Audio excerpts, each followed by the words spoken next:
Welcome to my YouTube channel thrill classes. दोस्तों, ये BPSC TRE 4 का क्रैश कोर्स चल रहा है, जो कि 19वां वीडियो है। इससे पहले मैंने 18 वीडियो आप लोगों को अपने चैनल के ऊपर दे दिया हूं। अगर आपने अब तक नहीं देखा है तो उसे आप जाके देख ले। अगर आप मेरे चैनल पे नए हैं तो चैनल को सब्सक्राइब कर ले और अपने दोस्तों में शेयर कर दे। लाइक कमेंट्स करना ना भूले। तो बगैर किसी देरी का हम लोग चलिए स्टार्ट करते हैं। अगर आपको क्लास पीडीएफ चाहिए तो हमारे टेलीग्राम चैनल से जुड़ना होगा, जिसका टेलीग्राम चैनल का लिंक हर वीडियो के डिस्क्रिप्शन के अंदर में मैं डाल देता हूं। वहां से जुड़ के आप टेलीग्राम चैनल से जुड़ जाए, क्लास पीडीएफ आपको वहां पे मिल जाएगा। ठीक है, चलिए स्टार्ट करते हैं कि आज हम क्या पढ़ने वाले हैं। तो जैसा कि स्क्रीन के ऊपर दिखाई दे रहा कि यहाँ पे जो हम लोग जो पढ़ने वाले हैं तो होमोनियम्स वर्ड है, जिसके ऊपर हम लोग चर्चा करने वाले हैं। तो देखिए, होमोनियम्स वर्ड जो होता है, जिसको हिंदी में समरूपी कहा जाता है, और दूसरा नाम ये भी भिन्न अर्थक शब्द भी इसी का दूसरा नाम है, जिसको हम लोग उर्दू में कहा जाता है मुतसावा सूत, या इसको हम लोग इस तरीका से पढ़ सकते हैं जोड़ के मुतसाबुल सूत अल्फाज। ठीक है, तो ये आपका जो जो चीज इंग्लिश में होता है होमोनियम्स वर्ड होता है, उसी को हिंदी में कहा जाता है समरूपी शब्द या भिन्न अर्थक शब्द कहा जाता है, और उर्दू में कहा जाता है मुतसाबुल सूत शब्द, सूत लफ्ज यानी कि अल्फाज। ठीक है, आखिर अब ये चीज क्या होता है। तो जैसा कि यहाँ पे आप लोगों को डिफिनेशन यहाँ पे इंग्लिश में भी दे दिया गया, हिंदी में भी दे दिया गया है, और उर्दू में भी दे दिया गया है। लेकिन मैं एक बार इसको पढ़ के समझा देता हूँ, और उसके बाद जाके आप लोग को यहाँ पे समझ में आ जाएगा। देखिए, वर्ड्स हैविंग सेम स्प्लिट, है ना। तो यानी कि जिस वर्ड के पास सेम क्या आना चाहिए, स्पेलिंग आना चाहिए, एंड सेम साउंड, यानी कि ऐसा वर्ड जिसके पास सेम स्पेलिंग है और उसके बाद जाकर सेम साउंड निकल रहा है। साउंड मतलब आवाज निकल रहा है, तो उसी को कहा जाता है होमोनियम्स वर्ड कहा जाता है। क्या कहा जाता है? Homonyms word. उसी को कहा जाता है जिस वर्ड का सेम स्पेलिंग होना चाहिए या सेम साउंड निकलता है, तो वैसे वर्ड को हम लोग होमोनियम्स वर्ड के अंतर्गत रखते हैं, यानी कि जिसको हम लोग हिंदी में समरूपी या विभिन्न अर्थक शब्द कहते हैं। जो डिफिनेशन यहाँ पे भी ऐसे शब्द जिनके वर्तनी, वर्तनी का मतलब वही स्पेलिंग के बारे में बात हो रहा। ठीक है, और उच्चारण, उच्चारण मतलब साउंड, आवाज की बात हो रहा, समान हो यानी कि एक जैसा सेम हो, किंतु, है ना, किंतु यहाँ पे क्या कहा गया, उनके भिन्न भिन्न अर्थ होते हैं, यानी कि उसके अलग अलग अर्थ होते हैं।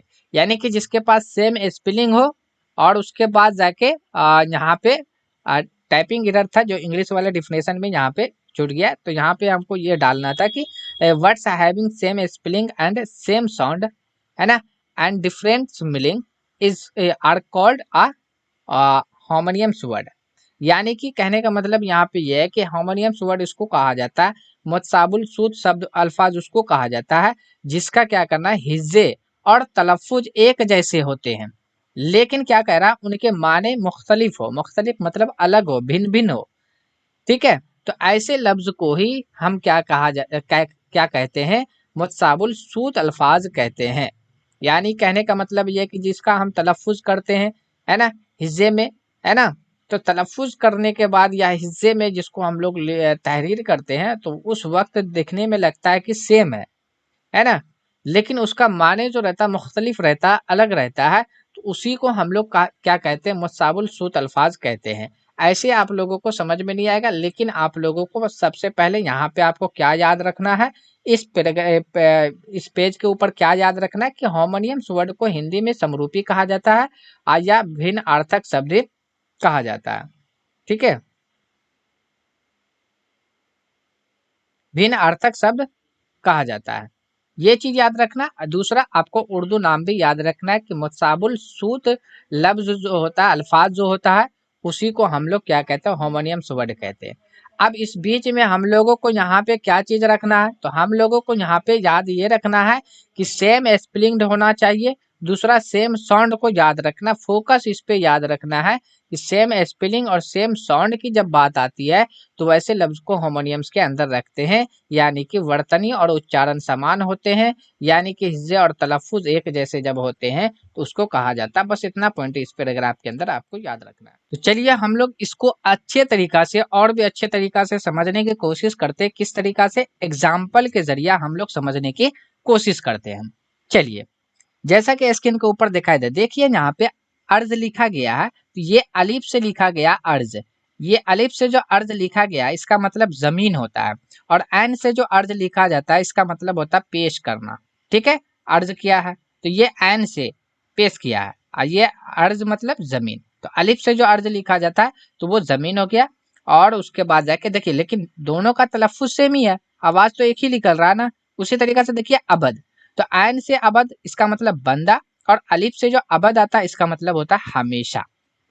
ठीक है, उसके बाद देखिए हिज्र, छोटी है से जो हिज्र लिखा गया इसका मतलब जुदाई होता है, और बड़ी है से जो लिखा गया हिज्र इसका मतलब होता है पत्थर, क्या हो जाता है पत्थर। लेकिन आप देखिए यहाँ पे तो दोनों का क्या आ रहा है कि आपका तलफ्फुज जो सेम ही निकल रहा। उसी तरीका से देखिए होल, तो बड़ी है से जो होल लिखा गया इसका मतलब ताकत होता है, छोटी है से जो होल लिखा गया इसका मतलब होता है दहशत, क्या होता है दहशत। उसके बाद देखिए जिल्लत, तो जाल से जो लिखा गया जिल्लत इसका मतलब होता है ख्वारी, क्या होता है ख्वारी।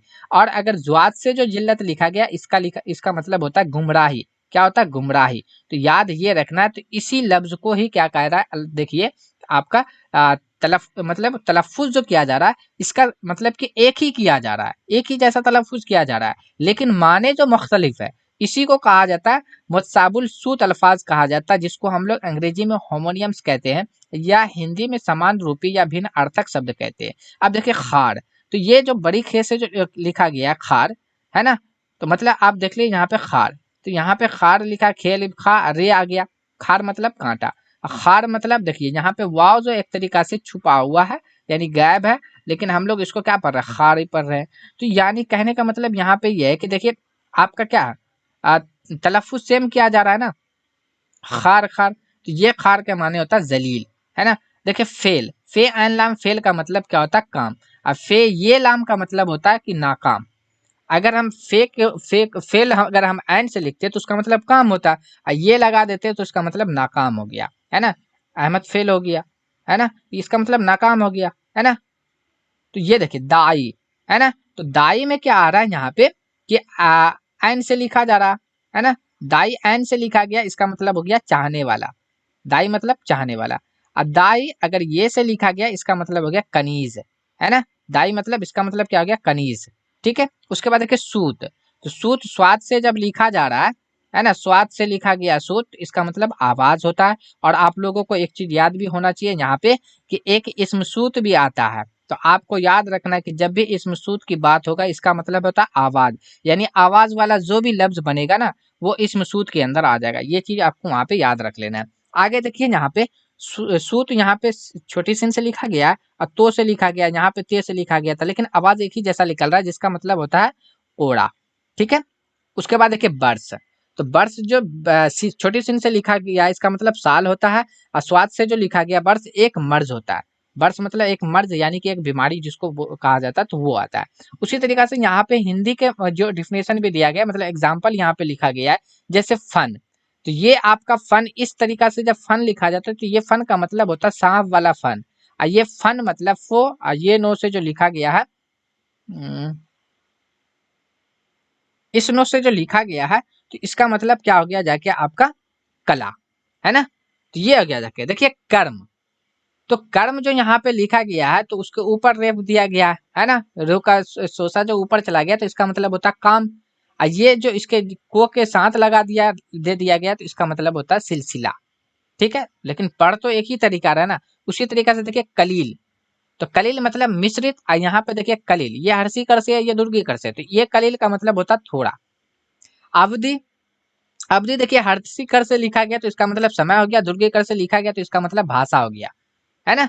इस अवधि में, है ना, तो इस समय में यानी कि हर्षी कर से समय, दुर्गी कर से आपका क्या आ जाएगा भाषा। उसी तरीके से देखिए सूर, है ना, तो ये सूर जो आपका लिखा गया है तो तलब ये आपका बड़ी से लिखा गया है तो यहाँ पे वीर हो गया, ये सूर का मतलब अंधा, है ना।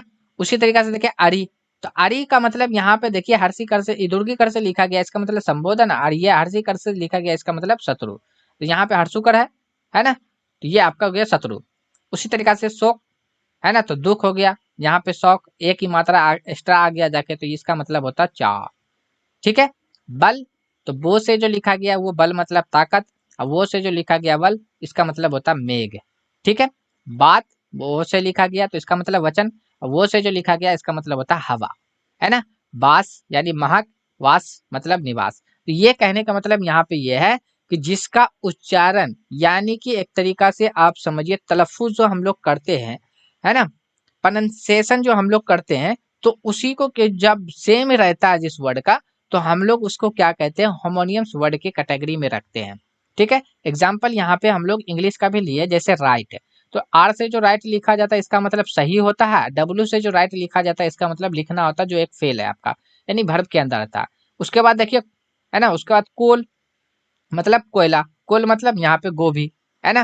तो देखिए आवाज एक ही तरीका से लिखा है, प्रे मतलब शिकार, है ना, प्रे मतलब हो गया जाके शिकार, और ये प्रे का मतलब देखिए PREY, है ना, PREY प्रे मतलब शिकार, और PRAY प्रे मतलब होता प्रार्थना करना यानी दुआ मांगना, है ना। तो यहाँ पे देखिए टेबल, ये टेबल, अब देखिए यहाँ पे टेबल, मेज जिसको कहा जाता है टेबल, यानी सारणी भी होता है ना। ये हो गया जाके, उसी तरीका से देखिए हेयर, हेयर मतलब यहाँ, हेयर मतलब सुनना, है ना। तो यहाँ पे हम लोग देख रहे हैं कि इससे क्या पता चल रहा है कि आवाज एक ही तरीका का निकल रहा, आवाज एक ही तरीका से निकल रहा है। जैसे टू, तो टू मतलब अधिक, ये TW टू मतलब दो, है ना। सन मतलब बेटा, और सन मतलब देखिए सूरज, है ना, है ना। उसके बाद देखिए फेयर मतलब हो गया जाके क्रिया, है ना, फेयर मतलब आपका क्या हो गया, किराया। और उसके बाद देखिए फेयर मतलब यहाँ पे सुंदर हो गया, है ना। अब उसके बाद देखिए फिट मतलब दावत, फिट मतलब FEAT, फिट मतलब दावत, FEET फिट मतलब पैर जिसको कहा जाता है ना। क्लोज मतलब आपका हो गया जाके क्लोज यानी बंद करना, आइए उसके बाद देखिए क्लोज, है ना। तो आपका, हाँ अब यहाँ पे देखिए ये CLOSE, तो इसको पढ़ा जा रहा है क्लोज, जब हम उच्चारण उसका निकाल रहा है क्लोज तो इसका मतलब बंद करना हुआ, लेकिन जब हम इसका CLOSE इसको पढ़ रहे हैं हम क्या, क्लोज, तो सो का आवाज निकल रहा है यहाँ पे। तो देखिए ये मीनिंग और ये वाला देखिए दोनों देखने में सेम लग रहा है ना, और इस देखने में सेम लग रहा है लेकिन माने क्या अलग अलग है। इसको हम लोग ऐसे वर्ड को ही क्या कहते हैं, हम लोग कहते हैं हार्मोनियम्स वर्ड। तो ये तीनों के मिसाल से मैंने यहाँ पे तीनों का लेके आप लोगों को समझा दिया हूँ, लेकिन प्रॉपर ये उर्दू बेस पे था इसलिए उर्दू का ज्यादा यहाँ पे कंटेंट लिया गया है। एक पैराग्राफ और है जो उर्दू वाले को हम लोगों को देख लेना है। उसके बाद फिर देखेंगे हम लोग कि इंग्लिश में भी दो तरीका का हार्मोनियम्स वर्ड जो होता है उसका दो टाइप होता है, उसको भी हम लोग अभी देखेंगे। चलिए पहले हम इसको थोड़ा सा एक बार अच्छे तरीका से पढ़ लेते हैं, क्योंकि मेन फोकस आई इस क्लास के अंदर इसको इसीलिए लिया गया है कि आपको पूरा दे दिया गया है लगभग में, मतलब जो इम्पोर्टेंट बन सकता था उसको यहाँ पे लफ्ज को लाया गया है और एक ही क्लास में देके खत्म करने का ये किया गया है। अब देखिए सदीद, तो सीन से जो सदीद लिखा गया इसका मतलब होता है दोस्त, सीन से जो सदीद लिखा जाता है दोस्त, और स्वाद से जो सदीद लिखा जाता है उसके बाद पेब हो जाएगा। ठीक है,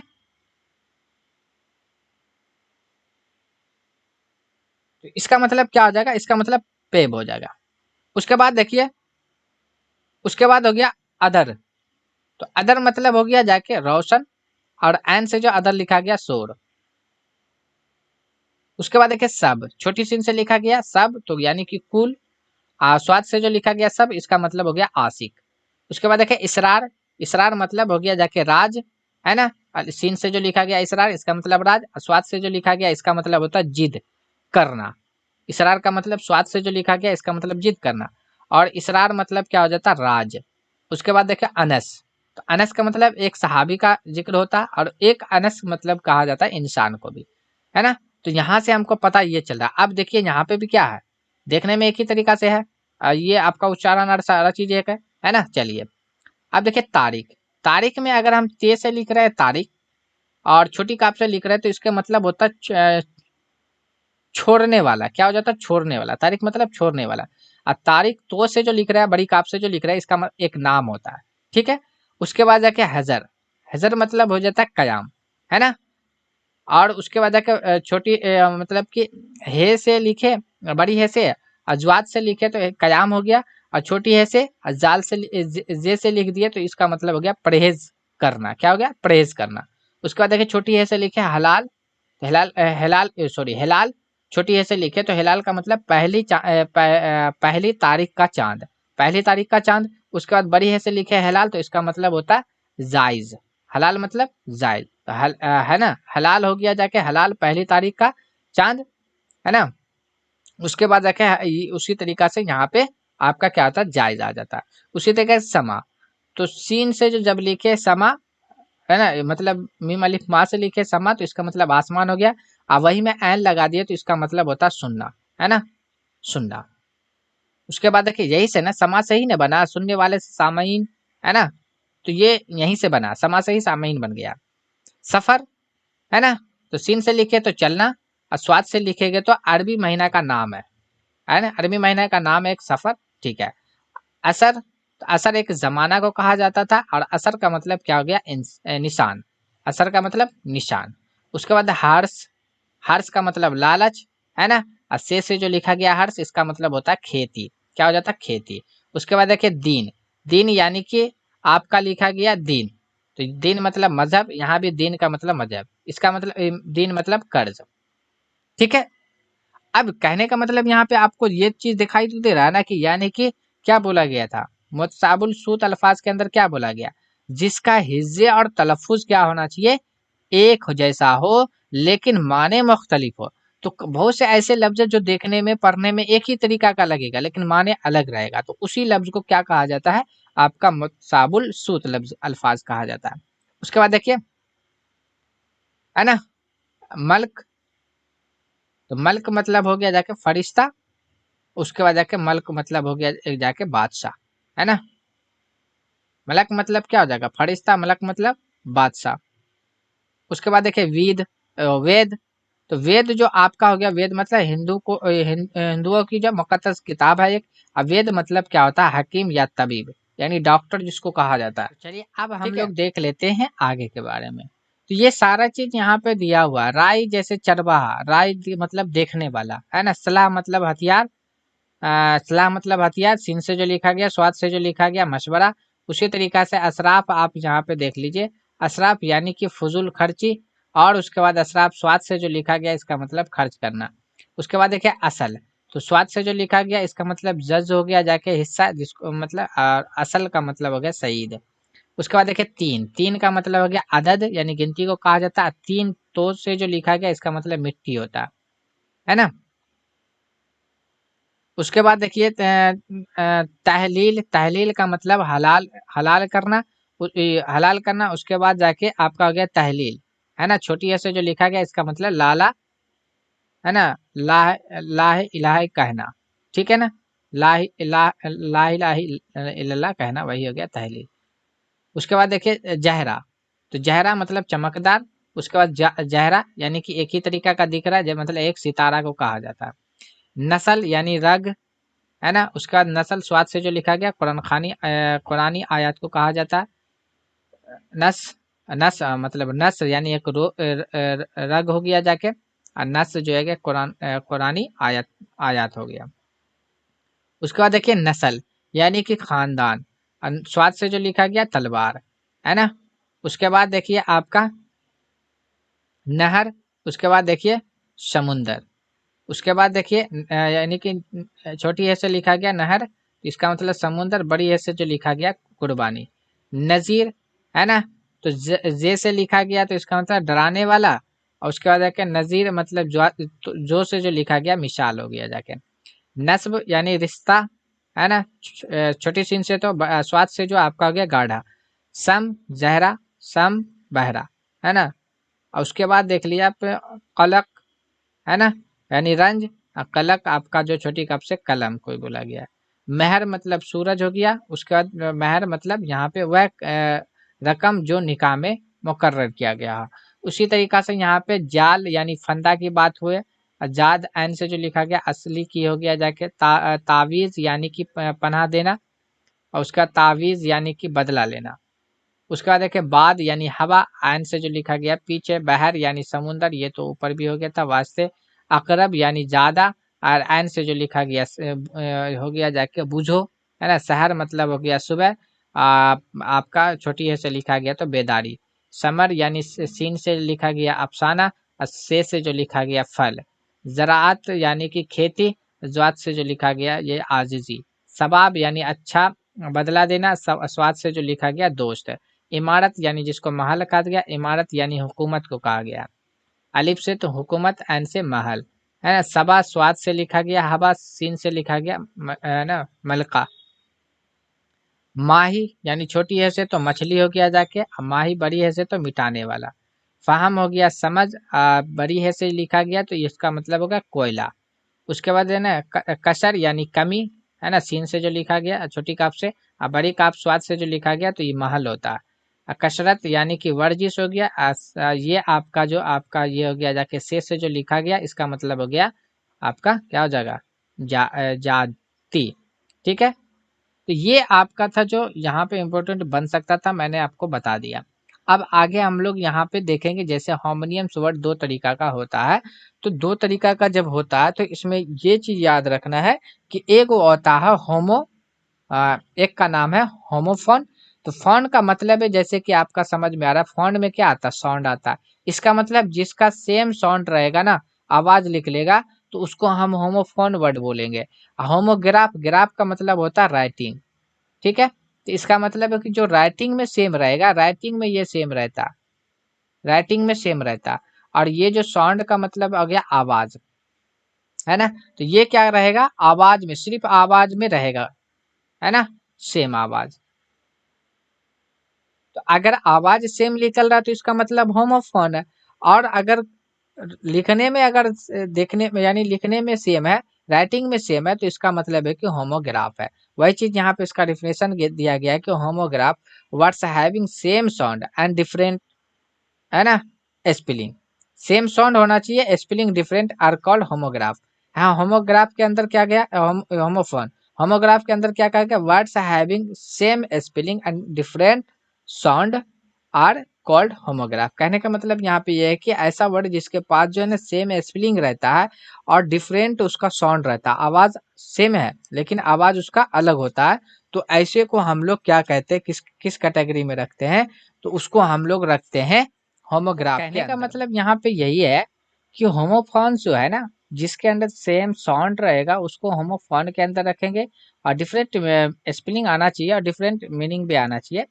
ठीक है, उसके बाद जाके होमोग्राफ क्या आता है कि जिसका राइटिंग सेम हो, यानी लिखने देखने में सेम लगे, जिसको हम लिखते हैं लिखने में सेम रहना चाहिए और स्पेलिंग सेम रहना चाहिए, लेकिन साउंड जो रहना चाहिए वो डिफरेंट रहना चाहिए, अलग रहना चाहिए। तो ऐसे वर्ड को हम लोग किसके अंदर रखते हैं, होमोग्राफ के अंदर रखते हैं। तो आइए हम इसको देखते हैं, एक मिसाल के जरिया से देखते हैं। जैसे मान लीजिए यहाँ पे हमने होमोफोन का जिक्र कर लिया, फोन, एक होमोफोन हो गया। और दूसरे अगर हम यहाँ पे बात करें तो होमोग्राफ का बात करते हैं, होमो होमोग्राफ। तो होमोग्राफ का हम लोग बात करते हैं, एक्सर ये आ गया। अब इसको हम लोग विशाल से देखते हैं। जैसे होमोफोन, इसका मतलब क्या होगा कि सेम साउंड आना चाहिए, सेम साउंड आना चाहिए, स्पेलिंग डिफरेंट हो कोई दिक्कत नहीं है, मीनिंग तो डिफरेंट रहेगा ही रहेगा। ठीक है, एक एग्जाम्पल यहाँ पे से लेते हैं। जैसे कि एग्जाम्पल के तौर पे हम यहाँ पे ले लेते हैं, जैसे हमने लिखा सन। अब देखिए, दूसरा हमने लिखा सन। तो अब बताइए इसका साउंड जो है आपका सेम है या नहीं है, तो कहिएगा सर सेम है, साउंड सेम आ रहा है। अब देखिए मीनिंग आपका क्या आ गया, मीनिंग आपका देखिए यहाँ पे साउंड आपका क्या आ गया, साउंड, साउंड सेम निकल के आया सन सन। और यहाँ पे आपका स्पेलिंग देखिए यानी मीनिंग देखिए, तो एस, स्पेलिंग अगर हम यहाँ पे देखें तो यहाँ पे क्या आ रहा है, डिफरेंट आ रहा है, डिफरेंट आ रहा है कि नहीं आ रहा, है ना। तो ऐसे वर्ड को ही हम क्या कहेंगे, होमोफोन के अंदर रखेंगे। माने तो अलग रहेगा ही रहेगा, उस पर ये नहीं करना है, बस इतना ही जाने कि होमोनियम्स वर्ड जिसका मतलब कि साउंड स्पेलिंग सेम रहता, माने अलग रहता, तो होमोनियम्स आ गया। तो होमोनियम्स के अंदर तो दो ग्रुप आ रहा है, एक होमोफोन आ रहा है, एक होमोग्राफ आ रहा है। तो ऐसे वर्ड को जैसे हमने यहाँ पे एक और ले लेते, जैसे हमने यहाँ पे लिखा क्या ले लेते हैं, मिसाल के तौर पे एक और ले लिए। इसमें से कई मिसाल तो मैं आप लोगों को इससे पहले भी वहाँ पे दे चुका हूँ। जैसे कि हम मान लीजिए एग्जाम्पल के तौर पे ले लेते हैं बर्थ, है ना। तो एक बर्थ अगर यहाँ पे करें हम, बर्थ तो BIRTH, बर्थ, इसका मतलब क्या आ जाता है, जन्म।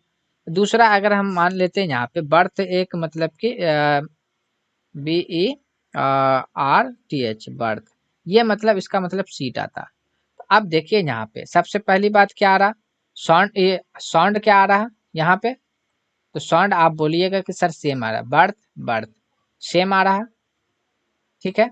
अब देखिए यहाँ पे स्पेलिंग की अगर हम बात करें, स्पेलिंग क्या आ रहा है, डिफरेंट आ रहा है कि नहीं आ रहा। तो ऐसे वर्ड को हम लोग किसके अंदर रखेंगे, होमोफोन के अंदर रखेंगे। अब आता होमोग्राफ के अंदर, तो होमोग्राफ के अंदर की अगर हम बात करें, तो जैसे हम लोग एग्जाम्पल के तौर पे ले सकते हैं, जैसे मान लीजिए एक क्या ले लेते हैं, वहां पे तो क्लोज, क्लोज का तो ले ही लिए थे, चलिए एक ले लेते हैं, जैसे कि मान लीजिए एड्रेस, है ना, ADDRESS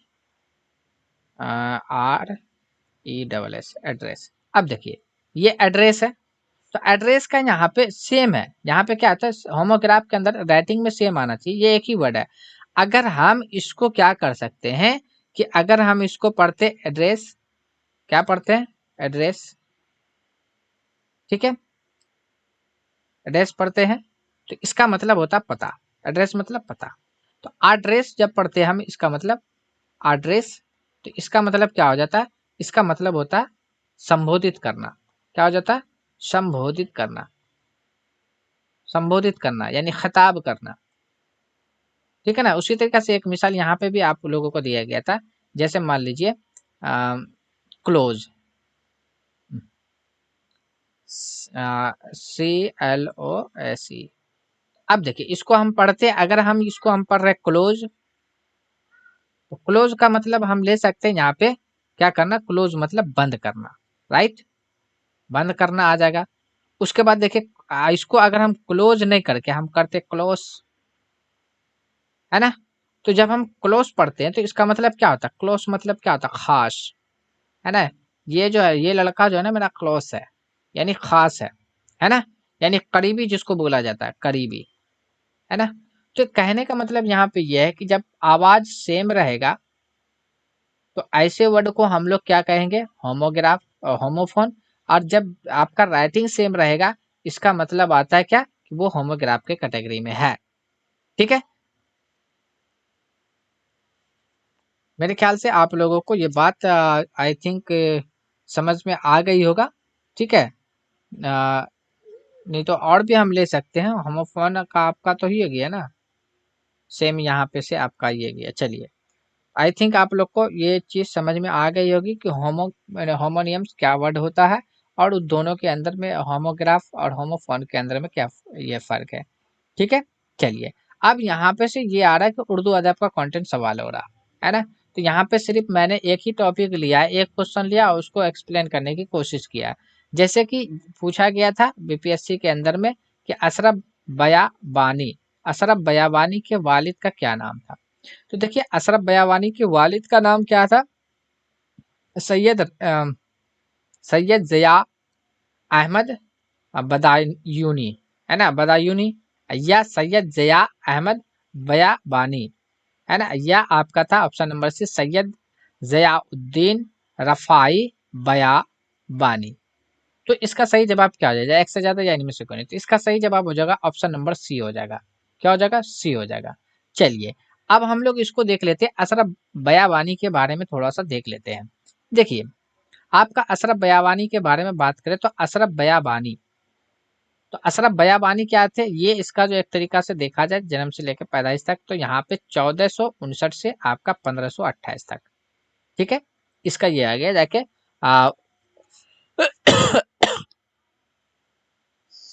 आपका हो गया जाके पैदाइश जो हुआ था 1459 में, और 1528 में वो वफात पा गए थे। अब असल नाम की बात करें तो अशरफ बयाबानी का असल नाम क्या था, सैयद शाह अशरफ बयाबानी, क्या नाम था, सैयद शाह अशरफ बयाबानी। अशरफ बयाबानी का असल नाम क्या था, सैयद शाह अशरफ बयाबानी। आगे देखिए पॉइंट दिया हुआ है कि वह अपने जमाने के एक मशहूर बुजुर्ग थे, यानी कि अशरफ बयाबानी जो थे, तो जिस जमाने में वो थे उस जमाने के मशहूर एक बुजुर्ग थे। आगे देखिए अपने वालिद यानी वालिद का क्या नाम है, सैयद शाह ज़ियाउद्दीन रफ़ाई बयानी, वालिद का क्या नाम था, सैयद सैयद है ना, शाह ज़ियाउद्दीन रफ़ाई बयाबानी, ये उसके वालिद का नाम था, है ना, से अपनी मतलब इब्तदाई तालीम हासिल की थी। तो पूछा जा सकता है कि अशरफ बयाबानी जो थे उसकी इब्तदाई तालीम कहाँ, किसने इब्तदाई तालीम किससे हासिल किए थे, तो अपने वालिद से ही किए थे। वालिद का क्या नाम था, तो सैयद ज़ियाउद्दीन रफ़ाई बयाबानी। उसके बाद देखिए कि वो जो थे वह सूफी थे और शायरी भी थे, यानी बुजुर्गी के साथ साथ मतलब यानी कि सूफी भी थे और एक शायर भी थे। कौन, अशरफ बयाबानी। आगे देखिए, आगे पॉइंट यहाँ पे कि अशरफ शाह के है ना, ये मतलब शाह अशरफ के, वही चीज पूछा जा रहा है इसी के बारे में, अशरफ बयाबानी के, तो वही शाह अशरफ के आबाओ अजदाद का ताल्लुक जो था वो सिंध से था। कहाँ से था, सिंध से। ये भी याद रखना है कि अशरफ बयाबानी का के आबाओ अजदाद का जो ताल्लुक जो था वो सिंध से था। उसके बाद तसानीफ की बात यहाँ पे कर लेते हैं। कुछ तसानीफ है ना, तो तसानीफ का नाम क्या है, लाजमुल मबतदी, है ना, लाजमुल मुबतदी एक तसानीफ ये हो गया। उसके बाद दूसरा तसानीफ क्या है, वाहिद बारी, है ना, दूसरे, और उसके बाद जाके नू सहर हार, है ना, नौसर हार, नौसर हार अहम है। यानी कि तसानीफ में अगर अशरफ बयाबानी की तसानीफ की बात करें कि अहम कौन कौन सा है, तो लाजिमुल मबतदी मबतदी, उसके बाद वाहिद बारी, उसके बाद है नौसर हार। तो नौसर हार जो है ना, ये एक ऐसा मतलब कि मसनबी था जो सबसे यहाँ पे अगर पूछा जाए कि सबसे मशहूर कौन था, तो ये आपका वही था, मशहूर। तो सबसे अशरफ बयाबानी के सबसे मशहूर मसनबी कौन सा था, नौसर हार। नौसर हार जो था वो आपका क्या था, मशहूर, सबसे ज्यादा मशहूर था। तो वैसे ये तीनों मशहूर है, लेकिन ये तीनों में सबसे ज्यादा मशहूर जो है वो नौसर हार ही मशहूर है। अब नौसर हार के अंदर क्या है कि तमाम जितने भी करबला का वाकया है वो सारे को वो जो है ना इसी के अंदर इसी मसनबी के अंदर वो आपको रख डाला, यानी लिख दिया, डाला वहां पे। ठीक है, ये मसनबी है और इसका मौजू जो है करबला का वाकया, यानी कि इसका मौजू जो रखा नौसरहार का, नौसरहार, है ना, नौसरहार का मौजू क्या है, तो करबला का वाकया। आगे देख लिए इसकी अहमियत जबान, है ना, इसकी अहमियत जबान और बयान के एतबार से मुस्लिम थे, यानी कि इसकी जबान की एतबार से वो मुस्लिम थे। चलिए आगे देख लेते हैं। आप जंगलों बयाबानों में रहने की वजह से बयाबानी मशहूर हुए। यानी कि अशरफ बयाबानी, जिसका असल नाम क्या था, सैयद शाह अशरफ बयाबानी, ये किस वजह से बयाबानी मशहूर हुए, किस वजह से बयाबानी के नाम से मशहूर हुए, तो ये क्या करते थे कि ये जंगलों बयाबानों में क्या करते थे, रहते थे, इसलिए इसको जो है ना बयाबानी के नाम से मशहूर हो गया। आगे देखिए यहाँ पे कि हजरत अशरफ, है ना, राबानी का इंतकाल, यानी यहाँ पे आपका बयाबानी का है ना, बया बयाबानी का इंतकाल जो है यानी कि 935 हिजरी में, है ना, तो हिजरी के अकॉर्डिंग देखा जाए तो इतना है, बाकी आपका वो आ गया। ठीक है, 1400 इतना में आपका वो ये मतलब 1528 में। आगे देख लेते हैं यहाँ पे, आगे कि हजरत अशरफ बयाबानी का मकबरा। तो हजरत अशरफ बयाबानी का जो मकबरा है हिंदुस्तान के रियासत महाराष्ट्र के जिला, है ना, जालना में है। जालना में एक मवे तेल, है ना, को नस्ल अम्बाद शहर में वाक़ है। तो ये सारा चीज जो आप लोगों को यहाँ पे मकबरा के बारे में भी जिक्र किया गया है। तो अगर पूछा जाए कि हजरत अशरफ बयाबानी का मकबरा कहाँ है, तो ये तो हिंदुस्तान के अंदर में है। अब वो कौन सा रियासत है, तो महाराष्ट्र का, जिला का नाम क्या था, जालना। ठीक है, और गांव का अगर मतलब शहर का नाम तो पूछा गया है, तो शहर में आपका क्या था, मवेतेल कौंसिल अम्बाद शहर में, ठीक है, वाक्य है। तो ये इतना सा मुख्तसर सा मतलब कि आप लोगों को सामने मैंने अशरफ बयाबानी से रिलेटेड पॉइंट को रखा। इसी तरीका से जो भी अब आपका जो कंटेंट आने वाला है, अभी तो मैंने एक को लिया है, कोशिश करूंगा कि उर्दू अदब का एक टॉपिक के मतलब एक वीडियो के अंदर में दो को टॉपिक क्लियर यहाँ पे करने का, क्योंकि अब जो कंटेंट आपको जो मिलने वाला है, तो वो आपको क्वेश्चन जो बीपीएससी ने पूछ रखा है उसके अकॉर्डिंग आपको इस तरीका से आपको एक्सप्लेन करके चाहे पीपीटी के रूप में आपको वहाँ पे दिया जाएगा, बताया जाएगा कि हाँ कौन क्वेश्चन पूछा जा रहा है और उससे रिलेटेड हम लोगों को पॉइंट को पढ़ के अपने आप को तैयारी करना है ढंग से। ठीक है। तो और जो मतलब कि आपका जैसे कि मान लिया कि कोशिश ये करूंगा कल की क्लास जो नेक्स्ट होने वाले हैं तो हम लोग उसके इसम के ऊपर डिस्कस करेंगे, इसम के ऊपर। यानी कि जितनी भी तरह का इसम होता है वो सारे इसम को बात करेंगे हम। इसम मुसग्गर, इसम मुकब्बर, है ना, इसम नकरा, इसम मारफा, इसम सूत, इसम ज़र्फ, है ना, इसम मका, इसम जितने भी इसम है सारे इसम के बारे में कल हम लोग वहाँ पे कवायद का जो टॉपिक के रूप में लेंगे वो सारे इसम को लेंगे। उसी तरीका से एक इसके बाद फिर आप लोगों को जितने भी तरीका का मतलब कि आप लोगों को कंटेंट बनेगा उस बेस पे मैं एक एक तो अब जो है क्लास के अंदर में एक कवायद के टॉपिक को फुल कोशिश करूंगा उसको समझाने का। वैसे इसके साथ मैं और भी ले सकता था इस कवायद टॉपिक के अंदर में, इसके अंदर ले सकता था, लेकिन मेन मकसद था इसको आप लोगों को समझाना कि हाँ ये देखिए, क्योंकि यहाँ पे माने को आपको जानना जरूरी होता है, क्योंकि ये माने भी आप पूछा जाता है और कई बार पूछा भी गया है। ठीक है। तो इसलिए यहाँ पे ये चीज को लेकर आना पड़ा। ठीक है। तो आज के लिए बस इतना ही। अगर आप मेरे चैनल पे नए आप तक सब्सक्राइब नहीं किया तो उसे सब्सक्राइब कर ले, अपने दोस्तों में शेयर कर दे। क्लास पीडीएफ के लिए मैं हमारे टेलीग्राम चैनल से जुड़ जा, जो आपको वीडियो के डिस्कशन के मिल जाएगा। चलिए आज के लिए बस इतना है, फिर मिलते हैं हम लोग अगली वीडियो में। थैंक्स।